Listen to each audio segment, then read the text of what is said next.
Hey friend, welcome to Ask Dr. Betters. We get your questions, and your questions are so critical to whatever you're going through, whatever difficulty you're going through. And we here at MARKINC Ministries are trying to provide a whole bunch of opportunities to address whatever your need might be. And one of those is the Ask Dr. Betters process that we use, that so many of you have supported over the years. But there's another one that we want to tell you about right now. Those are our Help and Hope podcasts, where we interview people who are ahead of you down the road, who have been through what you're going through, and to show you how biblically God has directed them to redeem their pain. The Help and Hope podcasts are going to become a part of what we do here with Ask Dr. Betters. Here is one of those Help and Hope podcasts. Hope you enjoy it.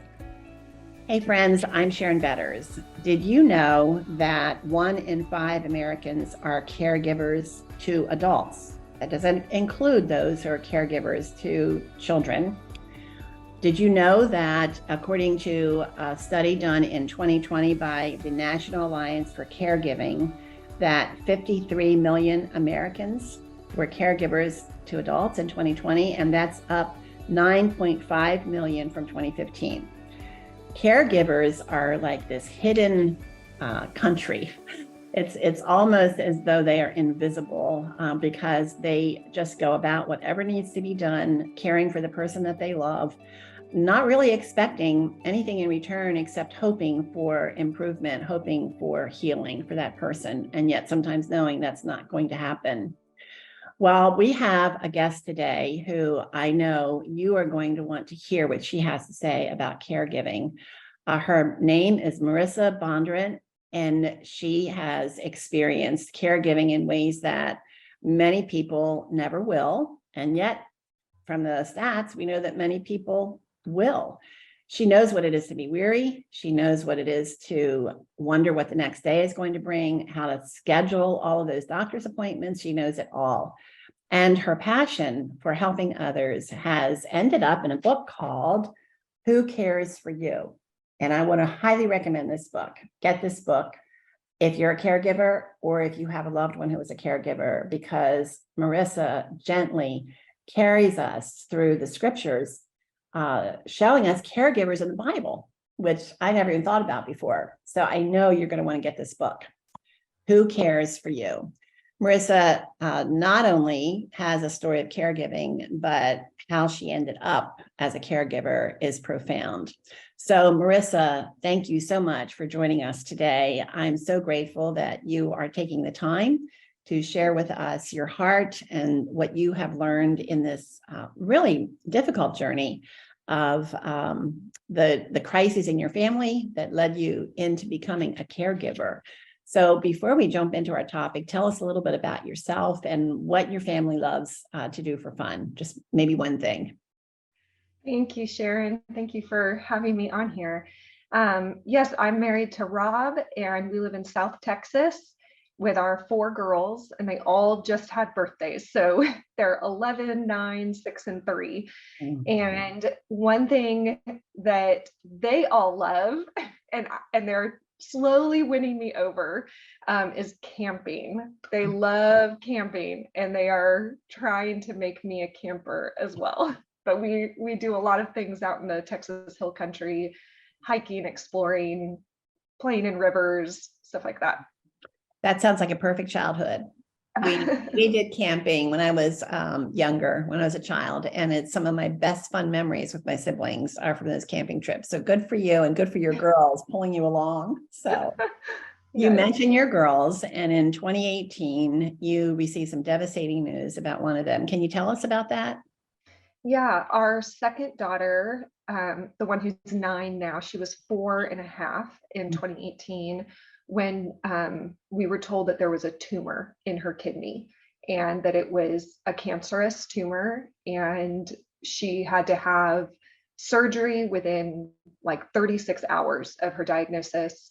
And it just, I mean, it was just so sudden. She had some symptoms, but she'd only had symptoms for like a week or two. And we thought we were just going in for an ultrasound to kind of rule out a few things. And they pulled us aside into a little private room and they told us that it was cancer. And we didn't go home. Like they just, from the, clinic downstairs at the hospital, they immediately took us up to the oncology floor. And that just started this whole whirlwind of caregiving. Wow. I know that you are a woman of faith. How did this diagnosis impact your faith? There were a lot of really hard questions. I think ultimately it came down to, how do I reconcile what I know to be true about God's character because of his word and what the Bible has told me, with this profoundly painful, very real experience that we were now walking through? Those two things seemed so separate. And I struggled to figure out how to live in that tension, that maybe they were both true. Like there could be pain in this world and God could still be completely sovereign and completely loving and completely compassionate. That living in that valley was the biggest part of faith, my faith journey. And then there were all sorts of questions in that. Would my faith be strong enough if he took my daughter? Would I still be able to say that I loved Jesus if he did that? Was her diagnosis some kind of punishment? Like, had we done something wrong? Was God mad at us? There were a lot of really hard questions that we were struggling with. I really resonate with your the struggle. What I call it is reconciling God's love with his sovereignty. And I was faced with that, and when our 16-year-old son Mark and his friend Kelly were in a fatal car accident, and that's what took me to the wrestling match, to how do these two go together? And I taught Bible study for 25 years and told women, you can trust God in the darkness. He brings beauty from ashes. And yet that night I thought, I think I lied, because how can I do this? And so, but we talk about that struggle. And I think a key to that is lament. What does lament look like? And is it okay to lament? And I feel as though can you speak to that in your own journey? What did that look like for you? Yeah, it's interesting. I didn't have that word at the time. I didn't know what that term meant until kind of we were on the other side of it. And then I learned that there was a word for what we had walked through. But I think lament is exactly that. It's living in that tension and being honest with God about our fears and our concerns and our desires. It's even trusting God enough to say, God, I'm kind of mad at you right now. Like that level of honesty, and trusting that God is so big and so gracious that he can handle that. I think about when my toddler gets upset with me, and sometimes she's just so angry and she'll just kind of hit my legs because she doesn't have the right words. And it doesn't really hurt me, but she feels like she's unleashing all of this anger and frustration on me. And usually it just ends with me grabbing her in a hug. And I think that's lament for us. It's like we're coming up to God and we're kind of beating on his legs, and he can handle that. He can take all of those emotions from us. And ultimately he's going, if we're honest with him and we continue to say, God, help me trust you, he's just gonna wrap us up, and he's gonna reveal more of himself to us so that we can trust him and kind of rest in his arms. I love that picture of your child, and then collapsing in your arms, probably at some point. We hope that we get to that point, but that was one of the things that was so comforting to me, was that he's not afraid of our questions. He invites them. And lament, to me, is when you're turning toward the Lord. And to me, that is a sign of deep faith. And I think that that's a change from 30 years ago when we lost our son. That would have been a sign of weak faith, that you're questioning the Lord, that you're asking, you're not just accepting and surrendering and, God is good all the time. And I believe that all the time God is good, but lament is something that I think was hidden, not in our culture today, our Christian culture today, but back then, it seemed wrong, but it's right. It's so right. And the Psalms tell us that it is so right to lament. And so I really appreciate that picture you're painting. How did your daughter's illness change your life, your daily life? Yes. I think kind of the umbrella change is that it took away the illusion that I was in control.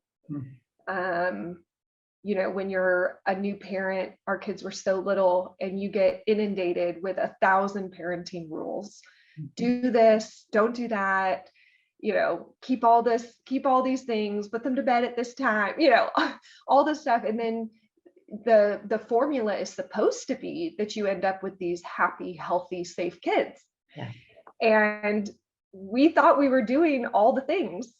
And yet here was our child. She was not happy. She was not healthy. She was not safe. And it was just this reminder that ultimately I'm not in control. There are just things that, because I'm a finite person, that I don't get to be in control of.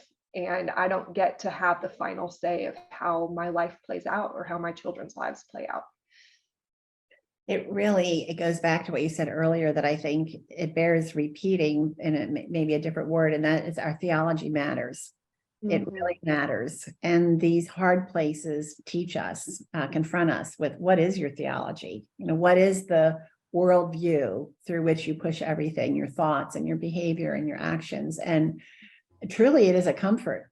Eventually, at first, I have to admit, the sovereignty of God it was hard for that to be a comfort to me in those early moments, knowing that God knew that this was going to happen to my son. And how could he let that happen? And all of that. But eventually his sovereignty became the surest comfort to me, the deepest comfort to me, because, as what you said earlier, his character is good. And to know about his character, that covers, that's probably not the right word, but our theology matters. And so what you were learning was, God is the one who's in control. You're not the one that's in control. How did you handle all of the new responsibilities? Though you had 2 other little girls at home, and I'm sure you had a very busy life. And now this child needs you 24/7. Yes. It's a little bit of a blur looking back. I can't quite remember how we got through it. It truly was one day at a time, one appointment at a time. We tried really hard to let other people in, and we are very fortunate that both sets of our parents live in town. And so all the grandparents were, kind of on deck and doing different things, helping us get our other 2 kids to different activities, or watching them while I was at the hospital with our daughter who was going through treatments, So having family in town was huge. Our church community helped us a ton. But really, it was just kind of a day by day. I think it was too scary to look too far ahead and to look beyond the day that was in front of us, because each day was so uncertain. And I don't think my heart could handle looking down the road. And so that's really how we handled the daily life, was what is on our task today, or calendar today. Yeah, it sounds like that scripture. You have enough trouble for today. Don't worry Yes. about tomorrow. Just get through today. Yeah, that, and then you can think about the manna for the Israelites. I think what a picture of God saying, "I give you enough for today. You trust me for today. Tomorrow, I'll take care of you too." So, yeah. What about your marriage? What impact did your daughter's illness have on your marriage? And what are a couple of things you would say to a family who's just received this kind of information and they're saying, what can we do to protect our family? They probably aren't even thinking about that at that moment, but at some point, what would you say to a couple who is struggling with a child who has such enormous needs? You know, I've met a lot of families now who are also pediatric cancer families, and I've realized what a gift it was that Rob and I were both strong believers when we entered into this. Mm-hmm. I think that if we had been in different places in our faith, or if one of us had not been a believer, or if we didn't have kind of that strong theology foundation, I think our story would have looked a lot different. And there's a lot of families where the marriages don't last through pediatric cancer. The statistics are really sad. So looking back, I just am so grateful for God's grace and mercy towards us, that Rob and I were on the same page at that very moment when we heard that it was cancer. And God also was so gracious in that Rob and I, we kind of hit our emotional valleys at different times. And so, if one of us was in a season that was really dark, the other one was doing okay and could kind of pull the other along a little bit, and then we'd switch. And that's just God's grace towards us. I mean, I truly just see the Lord just holding us and carrying us through that. And Rob and I have talked a lot about, what advice we would give other families or other couples. And one of the things is, don't try to do it by yourselves. When your child gets a diagnosis of all sorts of kinds, I've also met a lot of families whose children were born with various disabilities. And, the same goes for all these different situations. It can be tempting, I think, to kind of hunker down and just kind of build a barricade around your family and just power through. And you can't. We were not meant to live like that. We were meant for community. And the Trinity, sets that example for us, starting in Genesis, back to theology. We see the triune God in community from the get-go. And that's how we were created. We were created to be in communion with God and to be in communion with other people. And so letting other people in and allowing yourselves to have a support system, I think, is really important. And then the other thing Rob and I talk a lot about is being gracious with each other and understanding that you're both going to go through the same emotions, but at different times. And I kind of mentioned that a little bit earlier, but all those different stages of grief are part of caregiving. Even when your child survives or your loved one gets healed, that you still go through that whole process of grief. And you're probably going to work through it at different paces. And it's not linear, it's cyclical. So you're both going to kind of be on these wheels at different times and in different ways. And just being understanding that it's okay if you guys are on different parts of that wheel at different times, if that makes sense. It does. It makes a lot of sense. And I appreciate your reference to community, and it is a gift. And I believe that one of the ways God keeps his promises to us, some of his promises, is through the community, that he designed it that way. The gifts of comfort and encouragement and mercy and all of that can come through community. And so I'm grateful to know that your community was that gift to you, because it is a gift. And sadly, too many people don't have that gift. Yes. Don't experience that gift. So I'm glad for what you're saying. It's true. And again, it goes back to our theology, what we believe about God's gift of community. Now, you have a daughter who is going through treatments for cancer, and then you received some other bad news. What was that?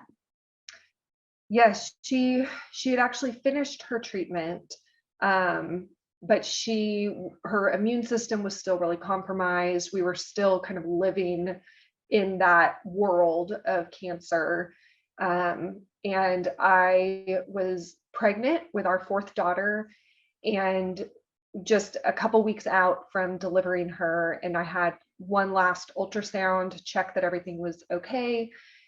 And once again, they pulled us aside into a separate room and they said, "We found a mass in your daughter who was still in my womb." And the mass was in a very similar location. And they tried to reassure us that they believed it was benign. They thought they had an explanation for what it was. But it still meant that we were going to be back in all these different offices, doctors' offices that we had just left. We were going to be talking about surgery. We were going to be, all sorts of the same conversations resurfaced. And I just remember sitting in there and just going, no, no, no, no, no, no, no, no, no. I can't do this again. I had just started therapy to deal with my own trauma and panic attacks and anxiety and all this. They called it PTSD, just all of these different things that I was dealing with our previous daughter. And now it just felt like we were being thrown right back into that fire.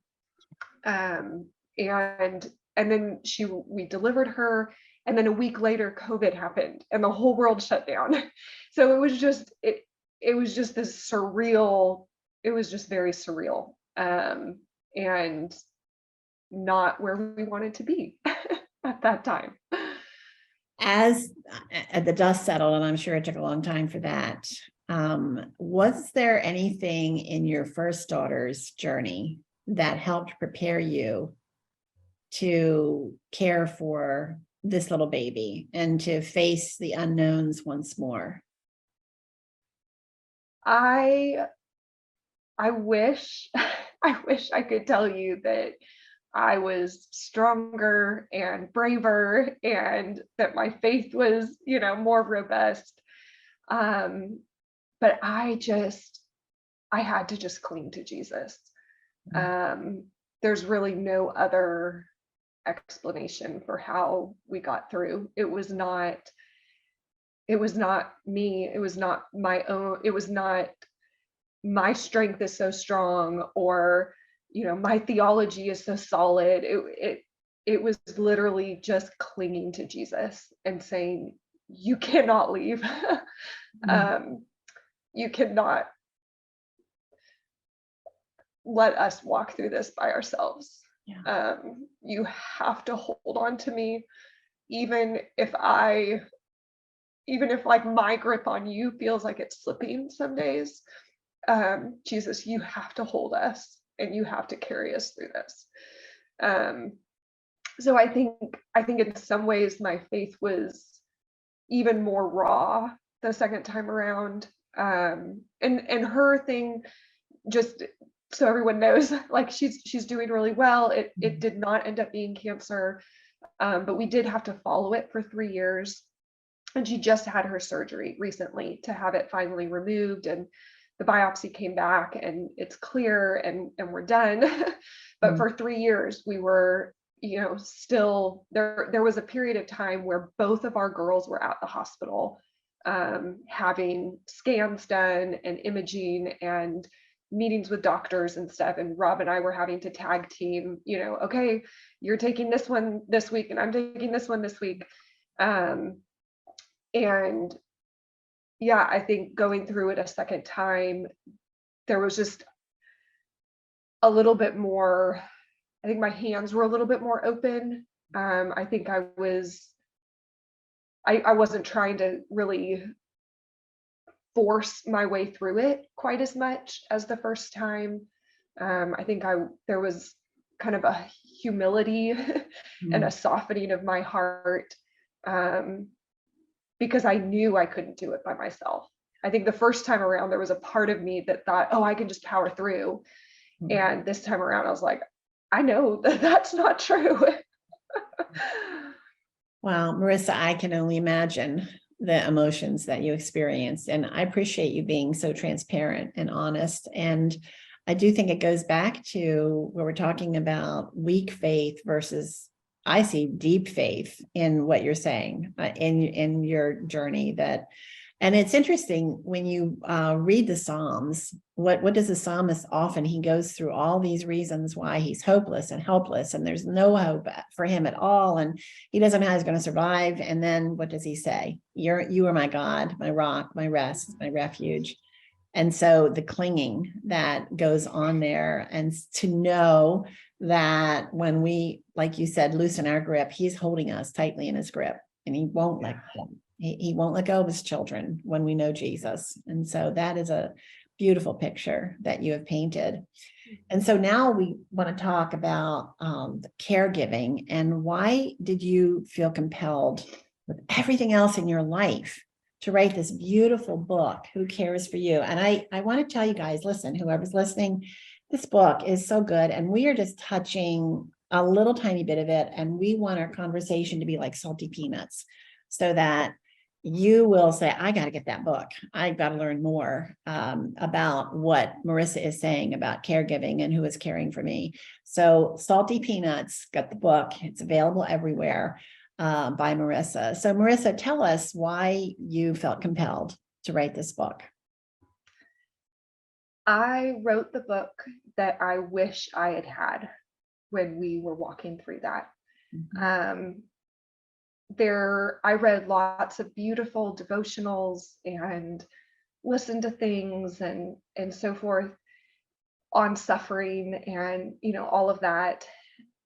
But they all, while I was walking through it, all of those things felt too neat and tidy. And I felt like they were all wrapped up with a bow at the end. But we were in the trenches and there wasn't a bow yet. And you and I, you were saying earlier, this lament is being like on the wrestling mat. And that's where I felt like I was. I felt like I was wrestling with God, and I needed a place to wrestle. And the place that I ultimately ended up going to and wrestling the most was in the gospel accounts where Jesus interacts with caregivers. And I didn't go looking for caregiver stories. I went looking for stories of Jesus healing and the people bringing him, they're sick and they're injured, and Jesus coming to them. But then as I was reading these stories that were so familiar, because I grew up in the church, my parents are believers, so I knew all these stories, and I'd always read them or heard them from the perspective of the person needing to be healed. And like, look at this thing Jesus did. But as I was rereading them, I started to notice that there were caregivers present in these stories, and they're named. They're given names in scripture, and Jesus interacts with them. They were not these hidden, sidelined people that oftentimes we as caregivers feel. We feel like we're kind of doing this work in a hidden place, and we're not seen and we're not heard. But here Jesus was saying, no, actually, I interacted with the caregivers and I cared for them too. And so as I started reading through those and just seeing myself in those encounters, it gave me a place to take those big questions to God. And as I was grieving and I was sad and then wondering, is it okay to have faith and also grieve and be sad? And then to read that Jesus wept with caregivers, I was like, oh, it like gave me space to grieve and to know that I wasn't grieving by myself, that Jesus was grieving with me, and that he saw that what we were walking through was so hard, and he had compassion on us in that. And he was not looking at me thinking, why don't you have it together? And why are you, why aren't you just joyful in all things? And, that he really, there was this tenderness to him. So anyway, that was just one example of ultimately I wanted to create a space for other caregivers to be able to wrestle with God. And I tried to write and include a lot of questions that I think caregivers think about in private, but wonder if it's okay to say out loud. And I wanted to bring those hidden things to the light and let other caregivers know that if you're wondering that, or if you're struggling with that, that other people are too, and that that's okay. God's big enough to handle all of those questions and concerns that we have. And there's lots of room in the book for your comments, to expand on the questions. It's like a journal. And friends, this would be a great memory book for you to work through. And years from now, you're going to stumble over it and you're going to remember God's faithfulness to you in this journey in a way that you might not if you didn't have it written down. But also, I bet Marissa would say you don't have to write down a thing because you're in the middle of the weariness of caregiving. You may not have the energy, but I think it's kind of like taking medicine. I know that's how I felt with my wrestling with the Lord after the death of our son. I thought, this is my medicine. I have to take this. The scripture is life for me. You mentioned Jesus wept, and you mentioned that he wept with caregivers. I never have thought of Mary and Martha as caregivers. So I just love your perspective. Tell us another story, one that you really, really like that you've included in your book about a caregiver in scripture. Well, my favorite caregiver story now, having studied them and written the book, my favorite character is Jairus. And he was this dad whose daughter was on her deathbed. And I cannot imagine what faith it must have taken, or what desperation must have been present to leave your 12-year-old child in bed about to die and to leave her side in order to go get Jesus. But he did. He left and he went to go get Jesus. And Jesus says, yeah, I'll come with you back to your house. And then on their way, that's when we read the story about the woman who needed Jesus's healing, and she reached out and touched his cloak, and Jesus says, who touched me? And so there's this like pause in the middle of Jairus's story where Jesus goes and he heals someone else. And in that moment, one of Jairus's servants comes and says, hey, your daughter has died. Don't bother Jesus anymore. And I just imagine Jairus's shoulders just slumping over, and how hard it would have been to watch someone else get the miracle that you were wanting. And to wonder, like, why didn't Jesus give me that? Why is that person's story turning out the way that I wish my story had turned out? All these questions, these comparisons and everything, just in that moment. And I just wonder if Jairus's faith kind of stumbled in that moment. He had faith enough to leave his daughter to go get Jesus, but now it's not turning out the way that he had expected and hoped. But Jesus, what I love is that Jesus was so close to Jairus that he was able to hear what the servant said to him. And there would have been a crowd. It would have been a busy street. There would have been a lot of things going on. People probably crying and trying to get his attention and stuff. And it feels like maybe Jairus is by himself, that Jesus has like left him to go deal with this other woman. But no, Jesus was so close that he was able to hear this servant come over and like whisper in Jairus's ear about his daughter. And Jesus just immediately turns to him and says, I'm here, have faith. And like, let's keep going. And that to me, I just resonate with that story of needing to know that Jesus is that close to me, that when those doctors are telling me bad news, and when the diagnosis changes and our daughter's treatment had to change, and her tumor ended up being more aggressive than we first thought, and so plans kept changing, treatments kept getting more aggressive. And in each of those moments, Jesus was right there. And he heard all of that.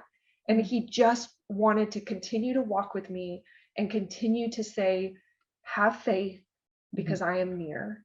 And so that Jairus, someday in heaven, maybe Jairus and I can have a cup of coffee and talk about our stories. That's so beautiful and insightful. It's very moving the way you share that story. It's very moving. And I have no doubt that there are people who are hearing you right now who are resonating deeply and being touched. Their hearts are being touched in a very special way. And so, Marissa, as we wrap up our time together, which I hate to do, I think we could just sit and talk all day. There's so much that we have in common in our faith walk, but could you speak to that person who may be feeling a little emotional right now, listening to you, who maybe they just realize their life is never going to be the same, that someone they love is going to need them 24/7. They're already tired because of the emotional trauma that they've experienced. What would you say to that person? You just have a couple minutes to give them hope. Yeah. I would encourage you to read Ephesians chapter 2, especially verses like 1 through 10. And those are some verses that God used right after our daughter was diagnosed. And I remember crying out to him and saying, I don't want to do this. I do not want to walk down this road. I do not want to have the label of pediatric cancer mom. I just don't. I don't want to be a caregiver like this. And there was a book that I had read that talked about, like if you remember being in high school and walking into the cafeteria and there were all the tables and there were all the different groups at the different tables, and you would walk in and you would look around and you'd be like, ooh, I do not want to go sit over there. But that table, that's cool. Like I'll go sit over there. There's this visual of these different tables where we might be seated.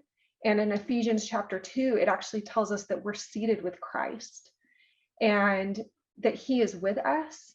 And the Lord just kind of gave this visual of, it was like I had walked into this room and Jesus was sitting at a table, waving at me, saying, Marissa, I've saved you a spot. I want you to come and sit at this caregiver table with me. And then in Ephesians 2, it continues and goes on, and it tells us that we've actually been created by God to walk out these good works that he prepared in advance for us. So this spot at this table was prepared before the foundations of the world were laid. God knew that he was going to save us a spot at the caregiving table, and that he was going to sit there with us and wants us to walk out this calling and this ministry of caregiving. And that to me was just a really helpful mind shift. Instead of it being something that I had been accidentally thrown into, that this was actually a very purposeful calling by God on my life, and that he was going to walk with me through it. Wow. Beautiful. Marissa, thank you so much for that beautiful picture.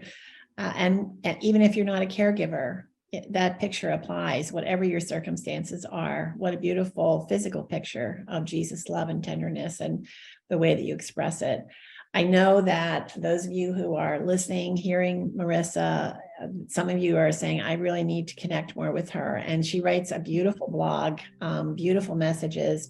How can people learn more about you? Yeah, my website is probably the easiest place, and it's just my name, marissabondurant.com. I have a monthly newsletter that I share. I try to share lots of helpful resources. Anytime I create a new resource, I give it away for free to the people on my newsletter. And I'm on social media too, but my newsletter and stuff is really kind of it's a letter from my heart. Newsletter probably isn't the right word. Well, I agree with you. Your writing is beautiful, and it is from your heart. It's so clear. Your love for others shines through, and your desire to help them. And those good works that God prepared for you before the foundation of the world. I love seeing that in your life and how God has equipped you and prepared you, and he's giving you what you need to do what he's called you to do to glorify him. So thank you so much, Marissa. I'm Sharon Betters, and my guest today is Marissa Bondurant, and she has written a beautiful book called Who Cares for You? And it is a Bible study for caregivers, but I would say anyone would benefit from it. It's beautiful. And as we like to say, and I've already said, we hope this conversation is like salty peanuts, that you're going to want to hear more and you're going to want to know more. So make sure you visit Marissa's website, get her book. We will have all the contact information in our show notes at helpandhopenow.org. So that's helpandhopenow.org. And I want to encourage you that we have many, many free resources and stories like Marissa's at helpandhopenow.org, or you can download our free app, Help and Hope. It's totally free, and we like to say that when you have that app, you have hope in the palm of your hand, because the resources are right there, whether for you or for a friend, that offer the help and hope of Jesus. Thank you so much for joining us for this Help and Hope podcast, and I look forward to being with you again.